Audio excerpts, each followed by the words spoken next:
Hey, what's up? I'm Guy. I'm John. It's our YouTube channel. Subscribe to it. Give this video a like. We appreciate it. Podcast below in the description as well. Let me grab a bottle, John. WineAccess.com/ham. 20% off. Let me get that. Let me get that for you, sir. Get your cup over I can't there. recommend enough. It's been a long night. The draft, we're in the third round, so take yourself a drink. 20% off. What if you saw my arm just reach over and then appear in your screen? That'd be pretty. We're probably like 10 years away from that type of technology. Maybe not, man. Maybe even a lot sooner. All right, John. The 49ers took Ohio State running back Trey Sermon with the 25th pick of the third round, pick 88 overall. In fact, when we were streaming in the second round, you mentioned his name on Friday night. This is third-round running back, baby. This is Kyle Shanahan's wheelhouse. He'll love a fourth-rounder. He'll love an undrafted guy, but this is a blue chipper. Well, I think the one thing that we've seen over the last couple of years with Raheem Mostert is he's clearly has elite speed and he's a really good player. But last year, I don't know if it was around this time, maybe it was after the draft. Remember, he made a big stink.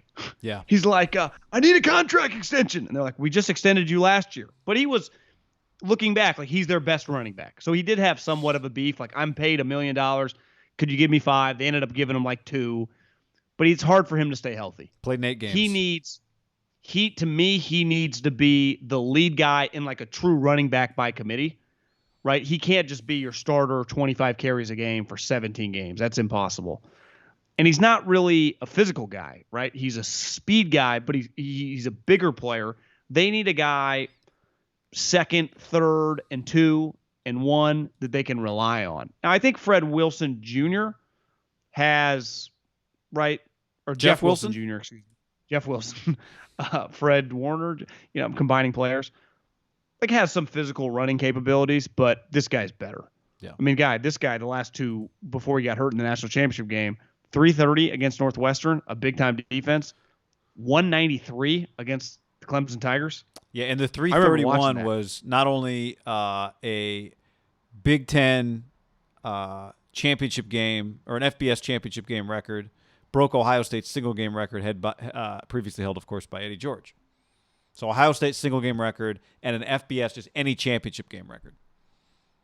If I just said, like, a guy ran for 331 yards in a college game, you'd be like, the first thing you'd say, is that a record? Right? Yeah. Yeah. And then you'd say, like, who'd he play? And you went, Northwestern, they had 2 first-rounders on defense. You go, oh, shit. Well, first game of the season? No, the Big Ten title game. I remember watching it thinking – because remember, he was struggling in the game early on, and he took over. We just didn't get him in the national. He got hurt on the first play of the Alabama game. Right.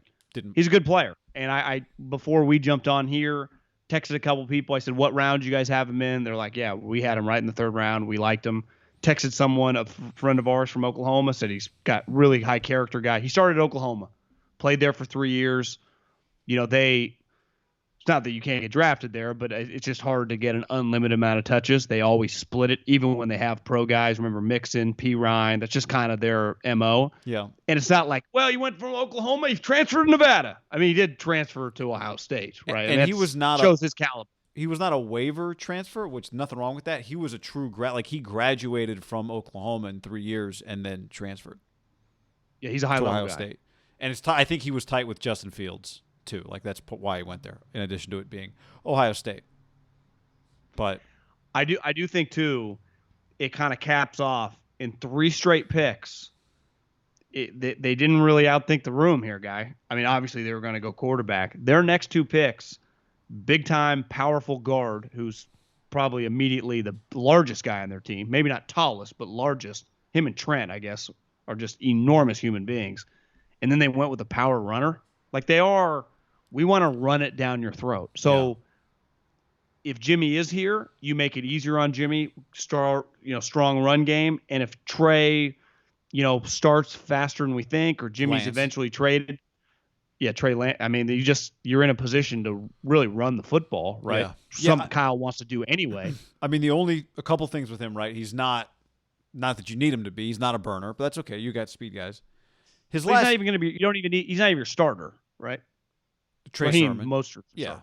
Hopefully, Trey Sermon. The one thing you would say is last 2 seasons have ended with injury. The Alabama game ended with injury, and his last year at Oklahoma, he only played 5 games, or he missed the last 5 games with a knee injury. not related injuries. Alabama was a shoulder. Now, I guess if you want to try and make that glass half full, the upside is he's a 4-year college player, but last year, a shorter year, only played 8 games. Right? He wasn't. This isn't 4 years of 14 games on a running back, which on one hand you'd say great, he's durable. On the other hand, you'd go, holy hell, we need him, as they say on F1, box, pit stop. Like, we got to change these tires. So, I think this is, again, if you look back at Kyle, he doesn't have that many miles on him, right? 121, 164, 54, 116. Yeah, I mean, now the 54 and 19, again, he missed 5 games, so. Yeah. But last year, 8 games. This is where the shorter season, you don't necessarily hate it, right? Because they would have played, 14 games last year if it had been a regular year? At Ohio State, yeah. Yeah, at Ohio State. So, and you look back, obviously Kyle, undrafted guys. 15, actually, because they would have played a 12-game season, a championship game, and then they would have won a playoff game, so they would have played the max amount. Yeah. Devontae Freeman, pick 103, a 4th-rounder. Tevin Coleman, pick 73, 3rd-rounder. Jerick McKinnon, pick 96, 3rd-rounder. Again, that's not all Kyle's guys, but this is, Kyle can make fantastic running backs and this is where you generally get running backs anyway. But this is where he zone scheme at Ohio State fits easy to. I think Kyle said it when he talked about Trey Lance. Oklahoma too. When he talked about Trey Lance, one of the questions he was asked was the fact that Trey did a bunch of your stuff offensively. Like, does that help? And he basically said, you don't take a guy because it does help you visualize it because you get to see him do stuff that you do, but it doesn't, it doesn't really. For me, with this player, whatever. It was cool, but that's not why. I didn't draft him because he ran my stuff in college as it related to him, but to the quarterback. But from a running back standpoint, there is just some stuff works better for some runners in systems than other runners, and this is one where it feels like it's a pretty easy match. Yeah, I mean, I thought they needed a running back in this draft. Yeah, you said that in the second round. Not that anyone with the Niners had told me. Clearly, I had heard they had tried to trade up before they even were able to get him. I think they ended up trading up for this pick, but they had been aggressive in the round. The Rams. They liked this player. I mean, this was a guy they had targeted. And to me, the key is to target players in the rounds where they belong. That to me is the key with the draft, is to target players in the rounds where you have to target them to get them.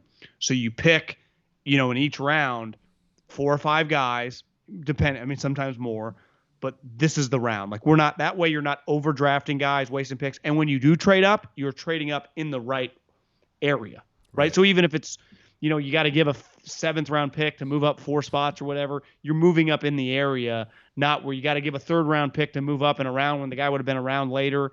I think the Niners have done a really, really good job of, and this is where I think Parag and definitely like Adam Peters come in, because in fairness, like, it'd be hard for John Lynch, especially maybe by now, but that takes years, of drafts to understand and the entire group of guys and the field of players to know, and then having a guy that has value and can trade.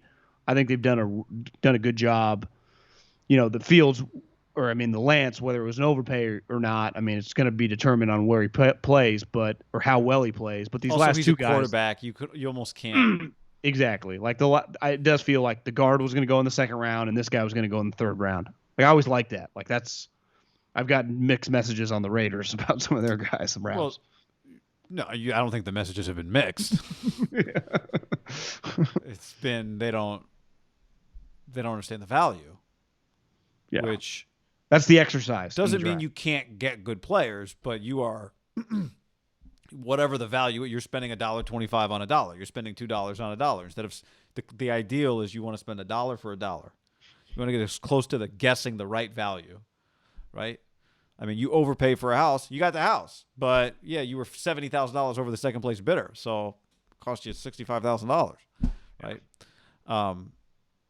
And here, the value, could they have gotten him in the 2nd round? Obviously, but they would have been crazy to have done that. Do you think that shows their philosophy of really kind of getting a huge physical offensive guard, getting a big physical runner, after drafting Trey? like kind of just what they envisioned this kind of being with Trey. Now, Yeah. you could argue they were like that with Jimmy 2 years ago. Sure, That's just I don't Kyle's think philosophy. I don't think it's Trey related. I think it's Niners related. Now you could also say, well, yeah, they already have their Brandon Ayuk, right? They already have their Raheem Mostert. If they already had their Trey Sermon, then they'd be looking for their Raheem Mostert. They got their Deebo Samuel physical. Now they went and got their fast, right? Yeah. But I do They have a tight end. I mean, they have different pieces at other positions. maybe on the next pod we can kind of go through it. I do think it's interesting because one of the things I was just thinking about Sunday's podcast, I wrote down, and maybe it applies here. In the second round, the other three teams in the NFC West drafted receivers, fast as shit receivers. Rondale Moore from Purdue that Arizona took ran a 4.31. Seattle rather took Dwayne Eskridge, ran a 4.39. And the Rams took Tutu Atwell from Louisville, ran a 4.35. Do you know how big Tutu Atwell is? He's like 5'7", isn't he? He's 150 pounds. I've heard he's good. So these guys all went, let's get some speed. Yeah. Right? Which the Niners were like, okay, we got our Ayuk. Now, if you're the Niners, you're like, are these guys just going to be running like jet sweeps all day? Like, how are we going to tackle these guys? I've heard multiple people text me about Tutu because I was like, they drafted guys like 148 pounds. They're like, I'm telling you, I like the guy. I had him in the second. I'm like, he weighs 100. They're like, I don't care. Is he 148 dripping wet? He can fly. So you're right. So three guys that can run. I mean, the Niners are, I don't want to say going the other way, but you look at Seattle, DK, speed, and Lockett. Like the Niners are going to try to be a tough, physical kind of Mike Tyson. That's what I'm saying. Now, again, you need fast guys, and you're going to need guys to tackle these guys.